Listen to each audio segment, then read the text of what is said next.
Oh my goodness. The house did not sell. This is an emotional roller coaster, guys. We're going to talk to you about what happens if your property didn't sell.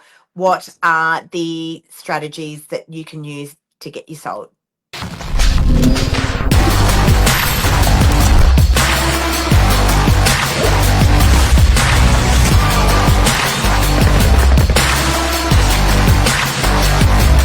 I'm the ringleader, so listen up. So it happens, Lise. It happens. I was talking to a client the other day. She said, I don't understand how you've got the stomach for this. This is so stressful, so difficult. There were buyers. I hear the same from sellers. It's part of an agent's work is just a strong, like not just strategy, but a good gut, like a strong gut for when it gets tough. Yeah, definitely. We've got some of our really, really good friends selling at the moment. And it's been an emotional roller coaster that we've been trying to coach them through. And they, I must say, every single day that we speak, they're like, how do you do this all day, every day? And it's not Yeah. just with one property, it's with multiple properties. And so, Yes. this is really what divides, though, the boys from the men, guys. An agent that is going to have the strategy for you if the property sells quickly, if the Yeah. property doesn't sell at auction, if the property has been on the market for too long, like this is where you really, really do require the experience of a great agent that is going to come to you and say, don't worry, it's going to be okay. I have a plan for you, Yep. And then if right? that plan As doesn't work, opposed, what's the next plan? If that plan doesn't work, what's the plan behind that plan? So it's just a total all-round solution to getting a sale. So but I love that saying, operation was a success, but patient died on the table. This is where the operation has to be a success and the patient lives on the table. And sometimes it's operation after operation after operation, open heart surgery on a property sale. But also, Mark, I think it's important to understand, when things go wrong on a campaign or when things go wrong and a vendor doesn't get the sort of money that they were hoping to achieve, that we're not standing in the way of great money for a vendor. We are here to report to a vendor, and we are here to get the most amount of money out of the market for a vendor. But I think, what we are not are magicians. We're not magicians. If you were looking for $5 million on your property, but the market was telling us otherwise, like, in all honesty, a vendor does have two options if the money isn't where it needs to be for the vendor. And the two options are meet the market or hold your property and wait for the market to come up. That they are the two options. But let's just talk about a scenario. I'm going to pick up a real life scenario at the moment. A great campaign on a property, beautiful property.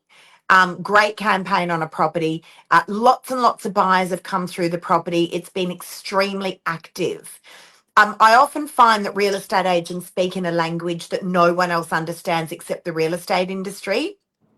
So a real estate agent reports to the vendor and goes, okay, so we had, we had 10 groups come through the property today. What's groups mean? What does that mean? And a vendor's going, well, hang on, sorry, is that good or bad? I'm always reporting to my vendors and saying, this is what the other open homes look like today throughout the office.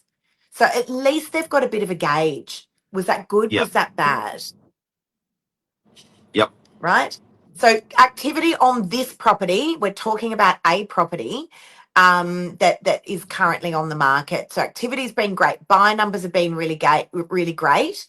There has been definitely buyer feedback with respect to where the buyers feel the property sits in the market, but there's been a disparity of about $1 million between where the market feedback is coming in, right? And what is market feedback? Market feedback is the feedback that the buyers are giving to us when they're walking through the property, whether they want to buy the property or not. You've got buyers that have got their list of 10 properties on a Saturday, and they're Yeah. going in and out of all the, we're not, they are, they're going in and out of all of the properties.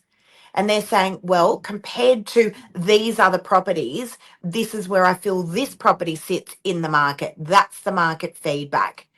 Well, So there's people been are a disparity of $1 million, Mark, between where the vendor wants the money, where the vendor sees value in their property, what they think it's worth, and what the market feels it's worth. We'll come back to it. What have you got? What was your thing? And people understand analogies really well. And I always say people are voting with their money. They can vote with their money to do whatever they like when it comes to buying a property. They will vote with their money. So you've got to listen to the votes. You may not like the vote count, but that's people voting with their money. And I also liken the analogy to fishing. And it's finding buyers out there is like fishing. And, when you have a net out in the water, if you throw the net in the water and pull it back in within 5 seconds, probably not a good fish. But if you leave that net in the water for days and days and days, the big fish comes, goes inside the net, and swims back out before you pull it in. There's an optimal time to pull in that net to catch the big fish. We call it an auction period of maybe 3 weeks, say. But, at least something that I think probably the biggest strategy we can give sellers today, which is an absolute gold in our industry, is the 3 Ps. Can you explain that? Yeah, so and I want to just get back to the case study that I'm talking about as well, Mark. But the Yep. 3 Ps are the price, the Yes. product, and the Yes. promotion. So when things aren't moving along as we would like, that's the Bible. And we go, okay, what's going on? Is it the price? What is the market telling us that property is worth? What is the market telling us? We're taking that collectively, that feedback, and we're reporting that to the vendor, right? So the Yes. price. What is the product? What does the property look like? And is there anything that we can change? So, sometimes buyers are walking in and they're going, I don't like the main road. Okay, well, there's nothing we can do to change that. No. And actually, that's a great conversation for another segment, Mark, buying properties in main road locations. I'm a big fan of it. But, the promotion, a buyer's walking in going, it feels dark. Can we change lighting? I've just done that in a property and it's made the world of difference and it's Yes. stopped all of that feedback. So the actual product itself. And then there's the promotion, the marketing. So having a good look at those photos, making sure that the marketing's doing what it should, and that is generating inquiries and getting people through the door. Yep. Right. So the 3 Ps, price, product, promotion. But Mark, I just want to go back. I want to finish this case study, right? So Yes. all the buyers came through the property. We've been receiving consistent market feedback on price. The vendor's going, that's great though, but I want X, right? They're looking for $1 million more. They're looking for $1 million more. They're going, but that property over there sold for this. That property there sold for this. I'm definitely worth that. And we're going, that's great, but this is what the market is telling us that you're worth, right? The property goes to auction. The reserve price is set. The buyers turn up and they're bidding. The property does not sell. It doesn't meet reserve. It does not meet the vendor's expectations. Now what? Price, product, promotion. Price, product, Price, product, promotion. promotion. Price, product, promotion. That's right. So, and here's the thing. So a vendor that says, well, I'll just wait.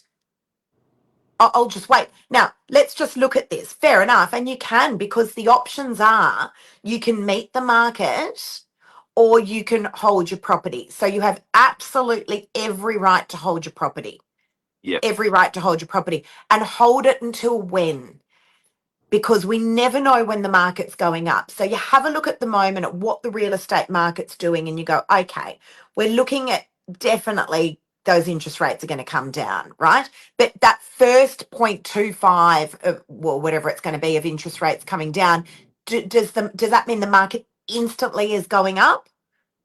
Well, I think it's factored into the market already, but that's another topic. Like, I think people are already paying more because they know interest rates are going to come down.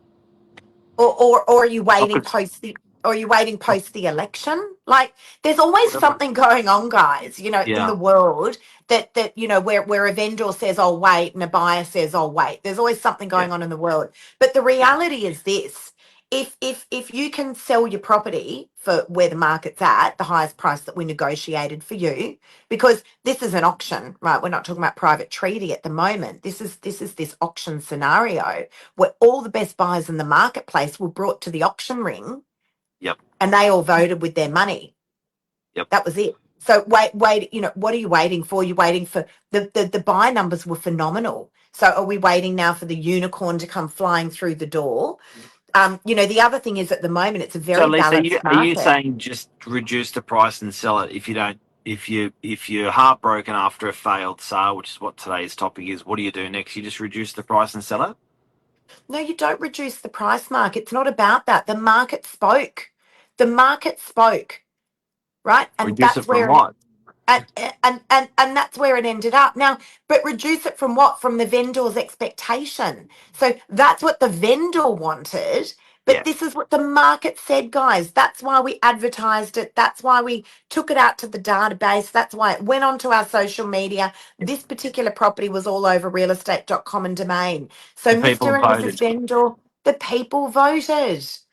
The campaign did what it was set to do, right? And that was to generate inquiry, negotiate the highest possible price out of the market. And as I Yep. said, if that doesn't work because you were expecting more, right? And in this situation, the vendor purchased already and got a good price on the property that they bought, Yep. Yep. Yep. right? It's a very even playing field out in the real estate market at the moment. Yep. It's It's a a great very, level up. very even playing field. And here's the thing, Mark. And I'm not talking about private treaty at the moment, guys. I'm just talking about this particular auction campaign. The market starts to say this. You've really got about a 1 week buffer there after an auction to pull the deal together. And then the market generally says one of two things. Oh, something's wrong with that property, or it's overpriced, because it starts to look like old bread on a shelf after a while. The Yep. buyers then want the shiny new toys that are coming onto the market, Yep. right? I'm talking very, very realistically, guys. That Yep. is the cold, hard truth. Candidly. So yeah, that honestly is the cold hard truth. So let again, they're the options. You look at the price, you look at the product, you look at the promotion, and a great agent is going to be very transparent with where they are hearing and seeing that market feedback. That's it.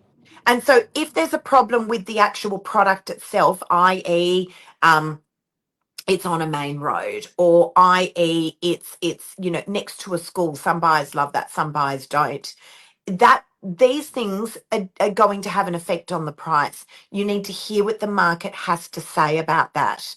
That's Yep. the truth. They're the buyers, they're the market.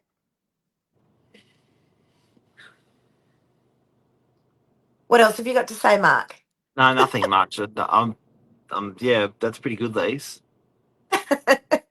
What else have we got to say on that topic? Not much. No, Not I think much. you've pretty much covered everything really well, exceptionally well. Thank you. There's a lot of passion there. A lot of A passion. But lot of as I passion. said, guys, that is literally the cold hard truth about it. Yes. A vendor always wants the most amount of money, and a buyer always wants to pay the least. Our job is to negotiate the most amount of money out of that market for you. But again, I can't reiterate what we are not magicians. And so, at the end of the day, the vendor has those two choices. Well, Meet the sometimes it's market where hard. it's at. Sometimes it's the opposite, Mark. Sometimes Sometimes we it's get hard one to buy. apply. Sometimes you cannot read the label on the bottle from inside of the bottle. Like sometimes it's hard to apply common sense to your own property. It's like you're so involved. Yeah, that's exactly right. Well, Yeah, look, I get that as well. I get that as well. I get that as well. there is an enormous. I had that conversation yesterday with a vendor. Like, I Yeah. think I think people think that as real estate agents we have no emotion. We don't care. It's just about the commission. That couldn't be further from the truth. Like, Yep. I literally think about my campaigns all day, every day. Where's this one at? What are we going to do? People's Push, push, push. situations. Oh my goodness. Like we so recognize that there is an enormous amount of emotion there. We Yeah, so recognize it. yeah, And that's why you've got to be extremely mindful when you're delivering this news to people because there is an enormous amount of emotion involved. We understand that. I get emotional about this stuff, clearly. But yeah. as I Very, said, very clearly, very clearly. but at the end of the day, the market does dictate the price. That is the bottom line. And into that equation, guys, it's important if you're selling that you need to have a good hard think about what the next step is when you sell your property. Because if you're going off to buy another property, the best time to do that is now when the market is extremely even. It's an extremely balanced market at the moment. Everyone wants to be a seller when the market is roaring hot, but no one wants to be a buyer. Ain't that the truth? Bottle that one up and give it out. That's the truth. Ain't Yep, that the that's the truth? truth. So, Very even bottom playing line, field. in summary, after today, heartbroken after a failed sale. Here's what to do next. You got some great sets and so passionate strategy that you've offered today, Lise, to everyone. But the bottom line is it's get the price right, get the promotion right, get the product right, and keep hitting those things full circle if you're not sold. Absolutely. And as I said, a great agent, if you have had a property deal that fell over or an auction that didn't sell, a great agent is going to come. They're going to hold your hand. They're going to say, it's going to be okay. Yeah. Leave it with me. I have another strategy. I'm going to get you sold. That's what a great agent's going to do. Guys, if you Thank need advice on this, please feel free to reach out. As I said, we've got a friend at the moment that we're helping through this stuff. Not in an area that we look after, but we're here to help. If you need at advice, least reach like out. Lisa's really good, even though this is probably one of my best friends. He still doesn't call me, he calls Lisa. Maybe it's that passion and compassion. Mark, thanks for having me on this morning. I had to step Oh, in Lise, quickly.